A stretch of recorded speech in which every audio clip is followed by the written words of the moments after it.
Muy buenas a todo el mundo, bienvenidos a un nuevo episodio de Conoce el Movimiento, el podcast de la Escuela de Motion.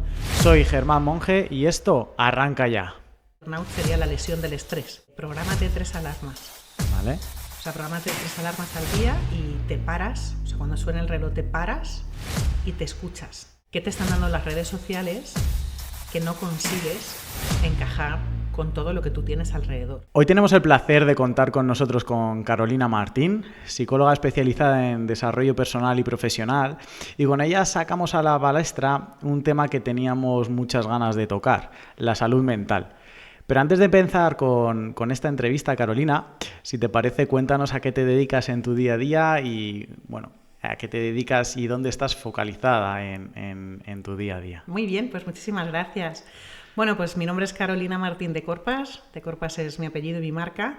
Yo me dedico a acompañar personas que funcionan, que rinden y que cuidan su cuerpo, pero que de alguna manera sienten que algo por dentro va demasiado rápido o no va bien, ¿no? Que son personas que quieren invertir en su salud mental y quieren trabajar su salud mental. Y desde ahí, pues bueno, hay distintos colectivos. Trabajo con deportistas, trabajo en el mundo fitness, trabajo también con personas mayores y trabajo con adultos que se atreven a explorarse y a querer saber un poquito más de todo lo que es la salud mental y el bienestar integral, como lo llamo yo. Variadito. Variadito, exacto.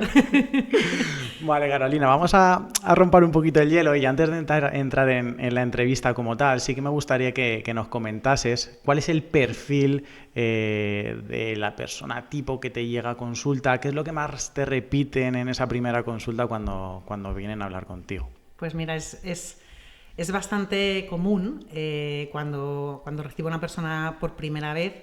Pues bueno, en el establecimiento del vínculo que digo yo, pues bueno, hay todo un protocolo, ¿no? Pero hay un momento en el que les pregunto precisamente por qué vienen. Uh-huh. Y la mayoría de las veces veo la misma cara y escucho la misma respuesta, que es, en realidad no lo sé, o sea, no sé realmente cuál es el motivo, vale. No sé muy bien qué me pasa, pero solo sé que no quiero seguir donde estoy o sintiendo cómo me siento. Es decir, hay una parte donde la persona no está mal del todo, pero ya empieza a tener una cierta intuición de que algo no funciona y de que necesita pedir ayuda.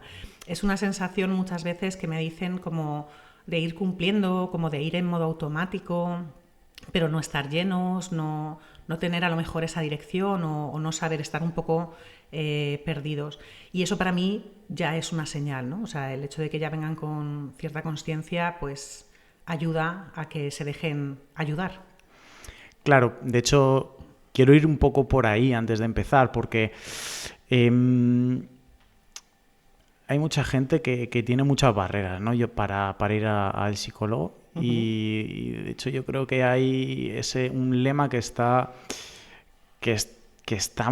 encima de la mesa y que pensamos que ser fuerte, ¿no? es simplemente tener nosotros todas las herramientas y no dejarnos ayudar por nadie, por un profesional. Uh-huh. Entonces, me gustaría que hablara sobre ese mito y cómo un psicólogo nos puede ayudar ahí y de verdad que la gente que nos esté escuchando hoy no sea consecuente con esto, no quiera seguir por esa línea. Uh-huh.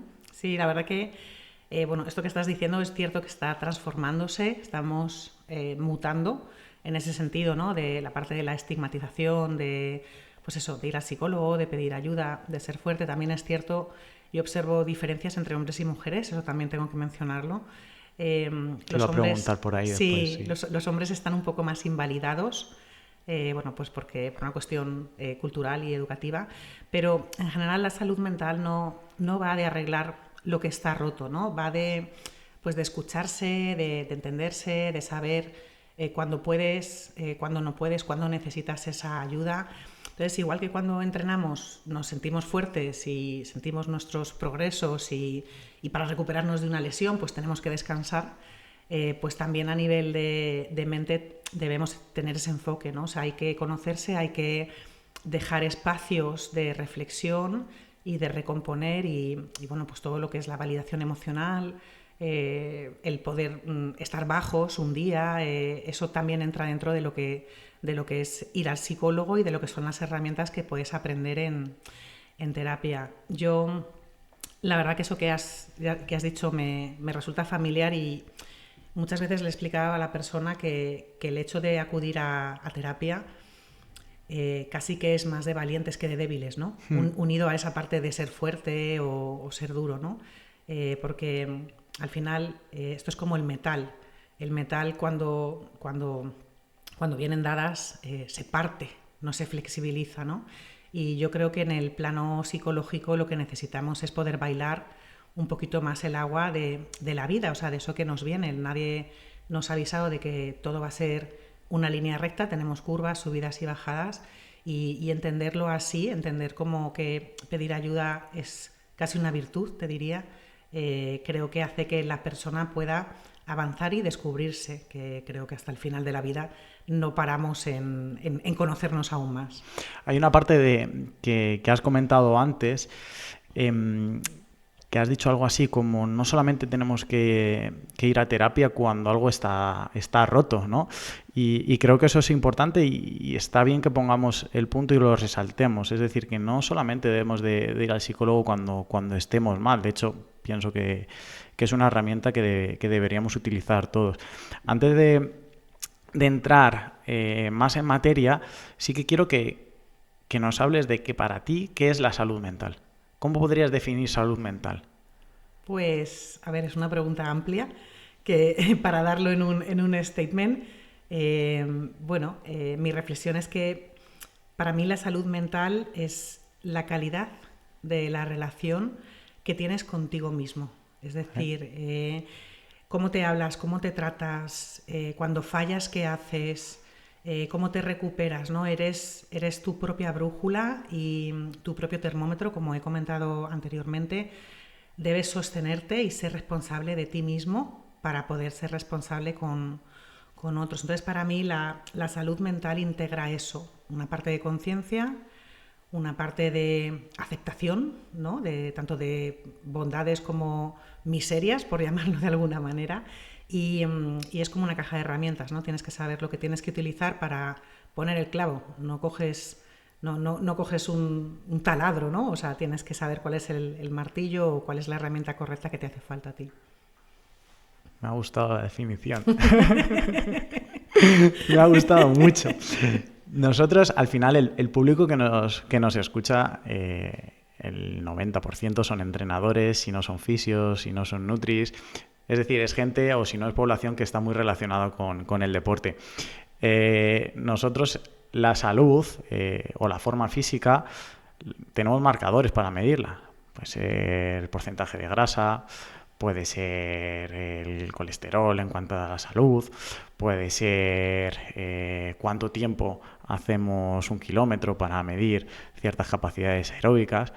En salud mental podemos tener algún tipo de marcador para saber si nuestra salud mental es buena, es mala, es regular, necesitamos ayuda. Pues yo creo que sí. Como bien dices, bueno, hay disciplinas que quizás están un poco más estructuradas, ¿no? A nivel de indicadores. Pero fíjate que todo lo que has comentado sería como si hablamos de un iceberg. Esa sería la punta que se ve.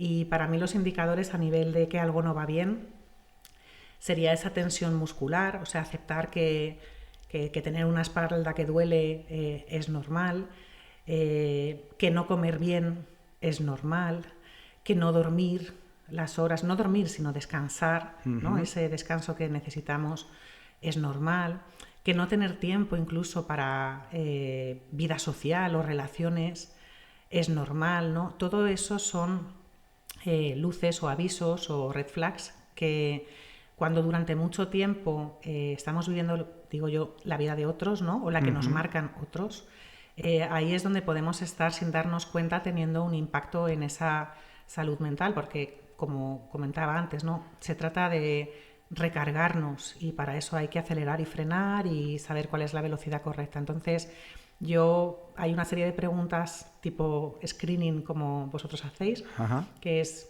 ¿qué comes? ¿Cuánto has dormido? ¿Cuál es tu vínculo a nivel relaciones sociales? Y cuál es el freno que tienes en este momento. Y a partir de ahí más o menos puedo entender dónde está la persona, porque cuando no tienes salud mental te desconectas de alguna de esas áreas. O duermes mal, o asumes que el dolor físico es normal, o te conviertes en el Grinch, que creo que todos nos hemos visto alguna vez en estas, ¿no? Porque cuando tú no estás bien no quieres hablar con las personas, no quieres que te digan, no... Y además muchas veces nos repetimos, ¿no? En nuestro drama y en nuestra vivencia. ¿Cuáles son los problemas más habituales hoy en día? Es decir, ¿qué enfermedades a nivel mental encuentras tú que son las más comunes? Pues a nivel de enfermedades como tal, bueno, también sabemos que en psicología pues también hay una serie de ratios, ¿no? Por decirlo así. Creo que veo mucha ansiedad silenciosa, ¿vale? Veo personas que vienen, que no saben qué les pasa, pero que sí que sienten pues esa sintomatología física que estábamos hablando antes. Creo que esa ansiedad silenciosa es una derivación de una gran cantidad de estrés soportada. El ritmo que tenemos ahora mismo nos hace ir pues eso, en unas velocidades que no nos hacen valorar el presente, disfrutar, pues cuando vas al centro a entrenar, hacer un ejercicio sintiendo el cuerpo, o sea, que no por repeticiones, sino sintiendo el cuerpo, o sea, que entrenes realmente con esa conciencia. Creo que lo hemos normalizado, y también hay una autoexigencia muy elevada. Hay muchas sensaciones y muchas cargas que están por debajo del tengo que, en vez de yo elijo, que creo que ese es el gran cambio que tenemos que marcar desde la parte de la psicología, ¿no? A veces no puedes estar para todo, tienes que ser selectivo en lo que a ti te hace bien y lo que no te hace tan bien. Luego hablaremos un poquito sobre eso, pero me paro en el tema del estrés, porque sé que muchos que nos están escuchando ahora, en cuanto han escuchado estrés, han hecho así y han puesto un poquito más de atención. Y sí que quiero pararme y a ver si nos puedes explicar alguna estrategia o qué estrategias podríamos utilizar para sobrellevarlo, porque hoy en día estamos en Madrid nosotros y en este tipo de ciudades que son grandes, el estrés lo sufre el 90% de la gente. Y el 90% de la gente no va al psicólogo. Entonces, cuando entramos en ese burnout, ¿no? en ese estrés más alto, ¿qué estrategias podemos utilizar para bajarlo un poquito? Vale, pues a ver, el burnout básicamente es un sostener el estrés durante demasiado tiempo. El estrés no es malo, hay un estrés que nos activa, ¿no? Y nos permite incluso sobrevivir en muchas situaciones. Lo que pasa es que cuando seguimos durante mucho tiempo con la batería cargada a tope, pues se acaba. O sea, es decir, nuestros recursos son limitados, ¿no? A nivel mental, a nivel emocional y a nivel físico. Es igual que un músculo. Si entrenas mucho y muy duro y si no haces intervalos, te vas a lesionar, ¿no? Sí. Pues digamos que el burnout sería la lesión del estrés, ¿no? Es como yo lo podría definir. Me gusta. Y básicamente en el burnout no solamente estamos cansados, o sea, no solamente es esa falta de energía, ¿no? Para hacer, sino que perdemos claridad, muchas veces tenemos problemas de memoria, tenemos olvidos, hay muy poca amabilidad interna, o sea, nuestros mensajes, ¿no? Y nuestro genio, nuestra forma de hablar, ¿no? Es como es como la gota de colmo al vaso, ¿no? O sea, cuando estamos en burnout, algún tipo de estímulo que podemos ver como ligero, como no nos queda batería, pues nuestro cuerpo está en defensa. Como está en defensa, es que es difícil, ¿no? Cuando tú estás en defensa, imagínate que tienes que recibir una caricia. Es que estás en defensa, o sea, es que es como incompatible, ¿no? Entonces, una de las cuestiones, obviamente, bueno, hay formas donde te puedes revisar, y creo que todos somos conscientes cuando estamos en límites, ¿no? Pero yo diría que es necesario aprender a escuchar sin culpa, es decir, cuando tengas un diálogo interior donde te des cuenta de que te hablas muy duramente, de que te hablas desde esa exigencia, siéntate un ratito contigo mismo y escucha realmente cómo te hablas, porque yo creo que ese lenguaje o esa conversación no la tendríamos a alguien que queremos, ¿no? Y con quien mejor tenemos que estar es con nosotros mismos. Es también muy importante escuchar el cuerpo. El cuerpo es el gran aliado del burnout, pero, o sea, sin lugar a dudas, pues por sintomatología, ¿no? O sea, porque el cuerpo, como dicen, ¿no? lo que la mente calla, el cuerpo te lo dice, ¿no? Es un poco lo que digo, lo que vemos a través del cuerpo quiere decir que ya estás en límites, y de hecho el burnout puede acabar en problemas de salud graves. ¿En enfermedades? Sí, en enfermedades que si no te paras conscientemente ya te para... Ya te para el cuerpo. O sea, abruptamente, sí. ¿vale? Y cambiar lo que decía antes, ¿no? Cambiar el tengo que por el yo elijo, yo quiero, y ese uso del no, o sea, esos límites y ese uso del no es para mí clave para empezar a bajar un poquito ese burnout, para también cuando coges perspectiva te das cuenta de dónde estás, porque una de las cosas del burnout es que esto es como el hámster en la rueda. Cuando estás en movimiento no tienes la capacidad para ver que vas en ese movimiento, entonces cuando tienes esas pausas es cuando realmente dices, no sabía que estaba tan tocado, ¿no? O tan metido. Entonces, una de las claves pues, es buscar espacio, escuchar tu cuerpo y hablarte de una manera amable y elegir en vez de actuar por obligación. ¿Cuánto tiempo pararías? Es decir, ¿cuánto tiempo tiene que durar esa conversación? Es decir, voy por el tema de las vacaciones. Necesito cogerme 2 días, una semana. ¿Cuánto tiempo tiene? Porque al final uno de los objetivos de las vacaciones puede ser eso, ¿no? Bajar los niveles de estrés. Bueno, te voy a devolver la pregunta, ¿vale? Dímela. ¿Tú cuántas veces entrenas? Yo ¿Un mes? a la semana. Ajá. Si puedo 5 sesiones. Vale. Pues esto es lo mismo. Es decir, como comentaba antes, ¿no? La mente la entrenamos durante todo el año y todos los días. Entonces, cuando hablamos de pausas, es cierto que las vacaciones son como el modo recarga, pero yo iría más en la línea de que, igual que entrenamos cuerpo, hay que entrenar mente, y eso, pues bueno, yo lo incluiría en lo que son rutinas diarias o semanales, vamos, igual que tienes la lista de la compra, tienes que tener tu lista de revisión de ti mismo. Es decir, que no sirve el periodo de vacaciones solo, no sirve el fin de semana solo, no sirve con llegar vivo al viernes, ¿no? Bueno, es que ese llegar vivo ya es suficiente, ¿sabes? O sea, claro, cuando estamos en el sobrevivir y en el llegar y en la cuenta atrás, ahí ya tienes algunos indicadores que te harían ver que estás casi en agotado, ¿no? Estás ya en la reserva, se te ha encendido la luz roja del coche y necesitas una gasolinera, ¿no? Entonces, para mí no, para mí es algo que obviamente las vacaciones o una pausa más larga te ayuda, ¿no? Esto es como cuando haces un ayuno o un detox y demás, pues obviamente limpias tu cuerpo, es muchísimo más estructurado y organizado, pero claro, no sirve de nada si te das esas curas, pero luego vuelves, ¿no?, a la normalidad, y ahí es donde está un poquito la clave, que cuando tú empiezas a hacer tu proceso de mejora, de burnout, vas a mover cosas en tu entorno, y eso ya sería otro tema, ¿no? Vale, o sea que ya hemos encontrado una de las claves, que es cuando llegamos ya muy reventados al fin de semana y llegamos ya en ese burnout, hay algo mal que estamos haciendo, y vamos a trabajar en el día a día, que al final creo que nos podemos llevar mucho más beneficios que solamente si llegamos a las vacaciones vivos o al fin de semana vivos, ¿vale? Vale, y yo también te diría que a veces les recomiendo en consulta, prográmate 3 alarmas. ¿Vale? O sea, prográmate 3 alarmas al día y te paras, o sea, cuando suene el reloj te paras y te escuchas. Lo que te estás diciendo, tu postura, o sea, párate 1 minuto y desde ahí tú vas a empezar a tener consciencia y conexión con algo que esté pasando. Entonces, solo con ese pequeño gesto ya ya podemos empezar a hacer cosas distintas. Me ha gustado lo de las 3 alarmas. Vamos a ver si yo me lo voy a intentar aplicar también. Otro de los temas que nos da o que nos aporta mucho a ese estrés, que suma, son las redes sociales, y hoy en día parece que si no tenemos redes sociales nos olvidamos del mundo y estamos muy alejados de la realidad. Necesitamos el check de la sociedad, necesitamos todo el rato compartir lo que estamos haciendo, parecer que somos súper buenos padres, madres de familia, súper buenos profesionales.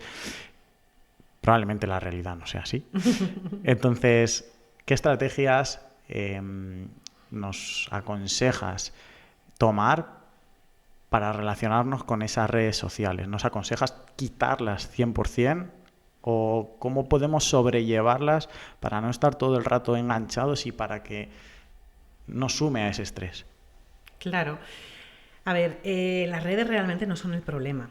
El problema es cuando sustituyen una conexión interna por esa búsqueda de esa aprobación externa, ¿no? O sea, cuando utilizamos esas redes para algún tipo de carencia o de vacío que podemos tener y que no nos damos cuenta, ¿no? Entonces ponemos el foco fuera y ahí pues estamos vendidos, que digo yo, porque claro, lo de fuera no es algo que dependa de nosotros o que podamos trabajar, ¿no?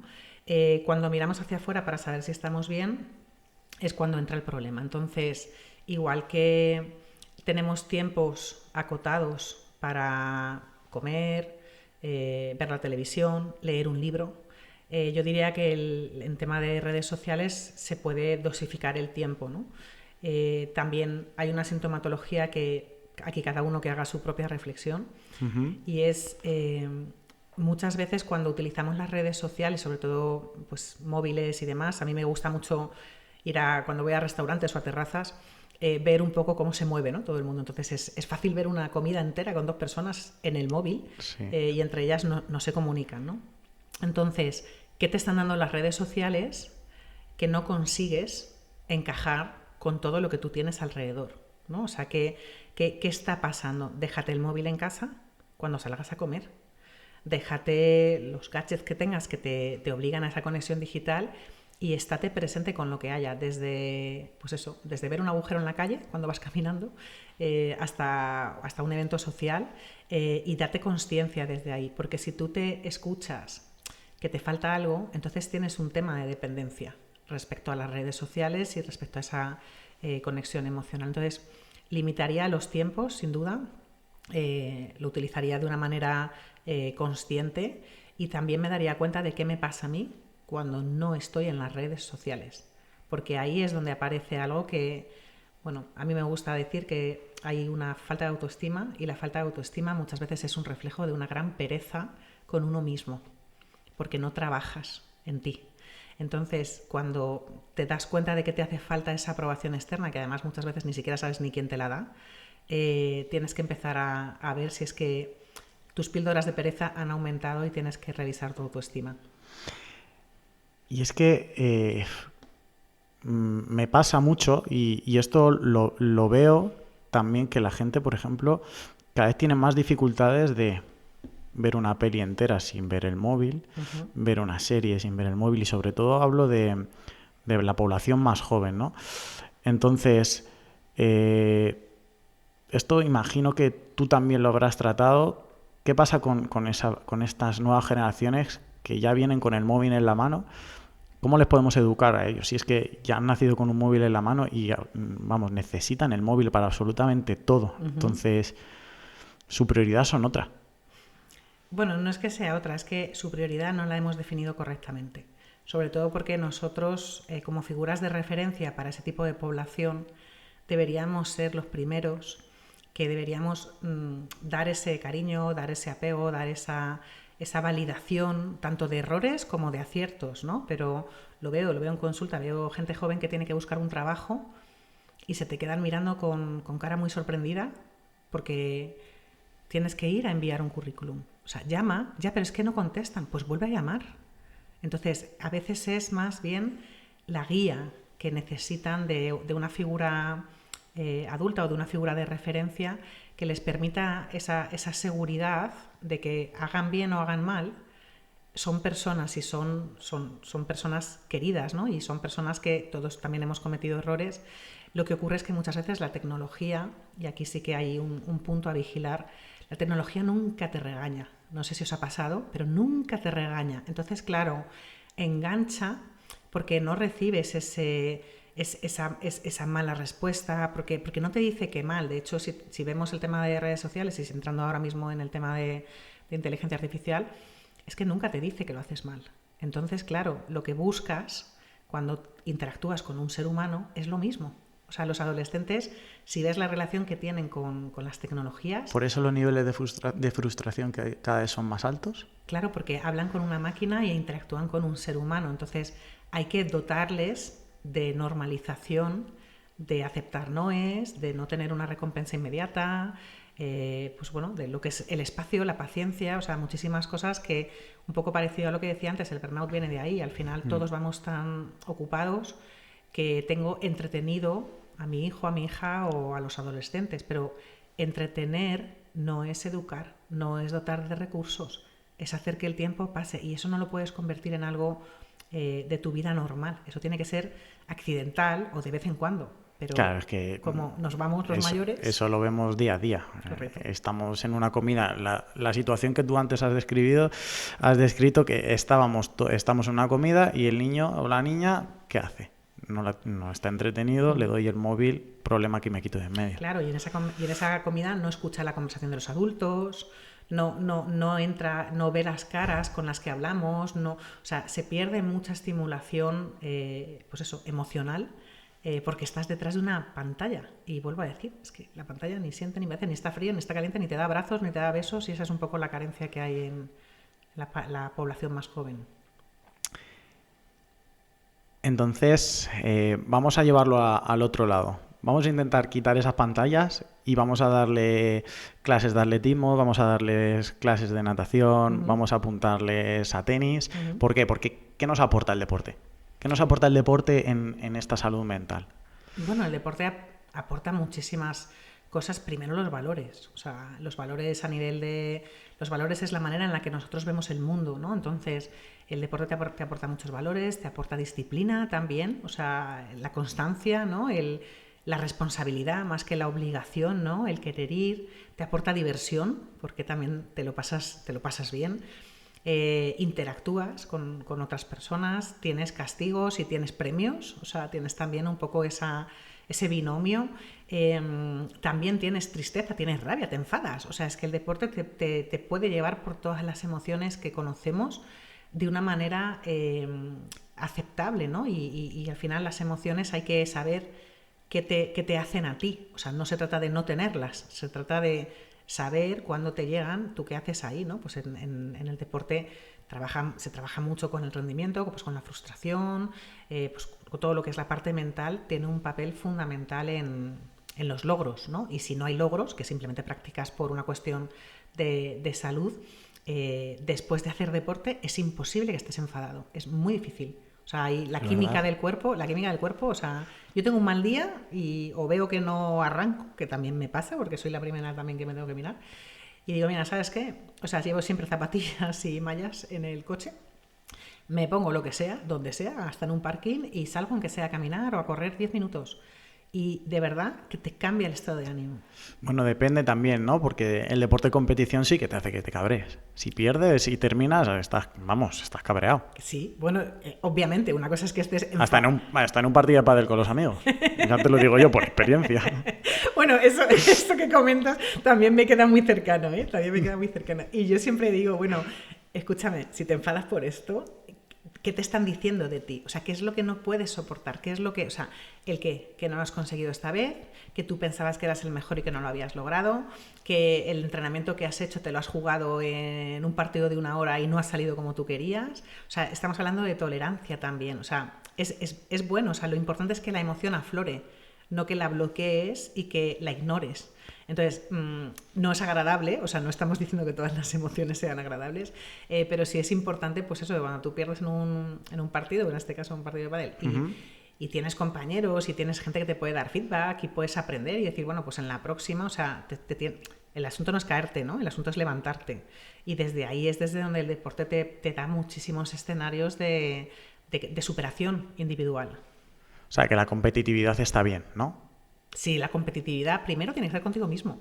O sea, tú no quieres ser mejor mañana que hoy, o hoy mejor que esta mañana. Sí, Yo sí. Claro, o sea, yo me levanto todas las mañanas y digo, bueno, voy a ver si alguien llega a su casa hoy, cuántas personas me mencionan. Y te estoy hablando a lo mejor, pues hoy, por ejemplo, que estoy aquí, pues no sé, de 2 señoras a las que les he ayudado a bajar las maletas del tren, ¿no? O sea, es decir, la competitividad es contigo mismo.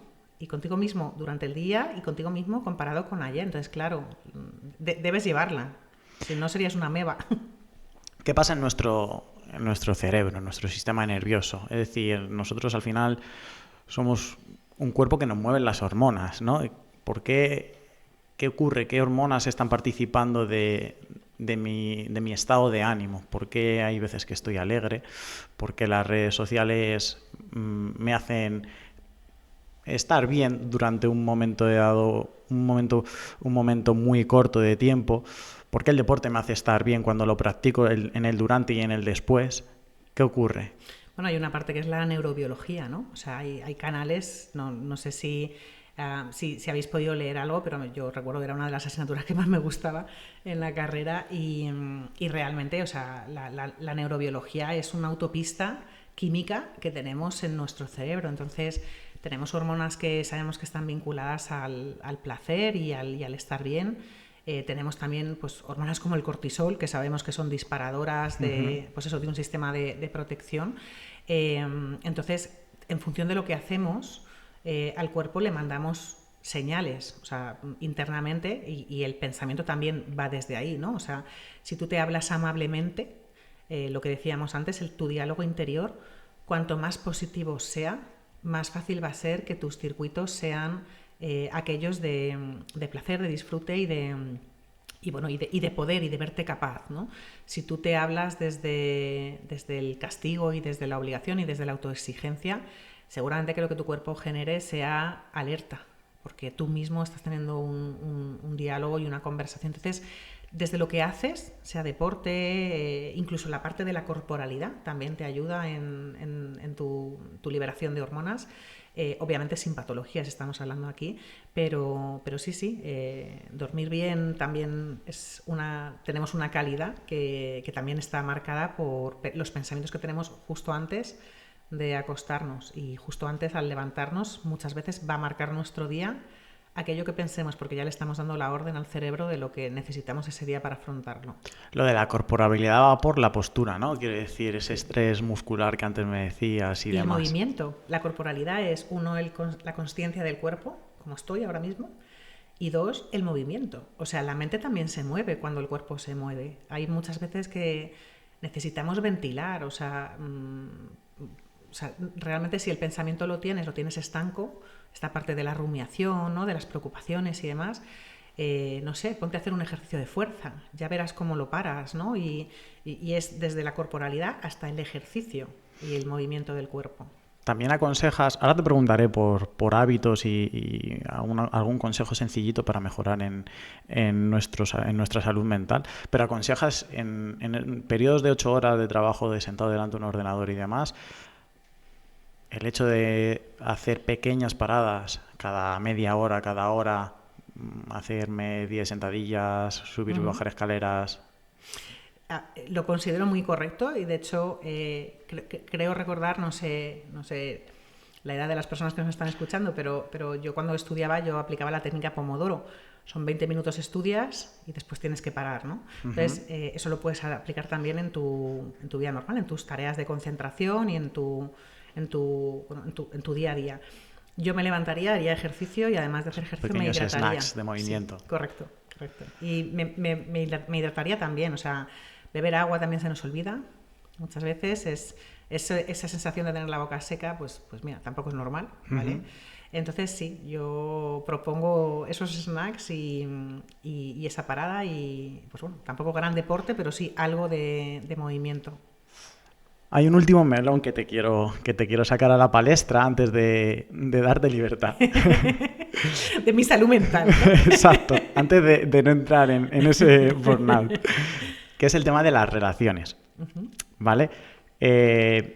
¿Cómo puedo diferenciar una relación con una persona que me sume y no que me reste? Porque hablo de relaciones de pareja o de amistad o de trabajo. Pues bueno, este también es un buen melón. Sí, lo sé. Porque sí que es verdad que la salud mental muchas veces nos nutrimos justamente de esta parte de relaciones sociales. Eso en fitness se ocurre. O sea, hay clubes, vas más de lo que es simplemente hacer deporte, vas a interactuar y a relacionarte con personas. Entonces yo diría que, bueno, primero puedes hacer una lista. Hay una técnica que se llama técnica del semáforo. Es rojo, amarillo y verde. Coge tu lista y pon los nombres. A quién metes en rojo, a quién metes en amarillo y a quién metes en verde.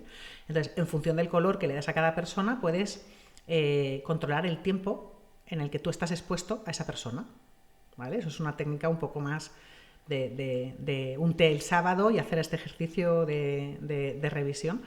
Pero lo más rápido que dices, es que no sé qué está pasando, pero aquí yo no me encuentro bien en este círculo, es que observes cómo entras a un sitio, cómo interactúas y cómo sales a nivel físico, a nivel corporal. Es decir, las personas y las relaciones positivas te potencian y suman.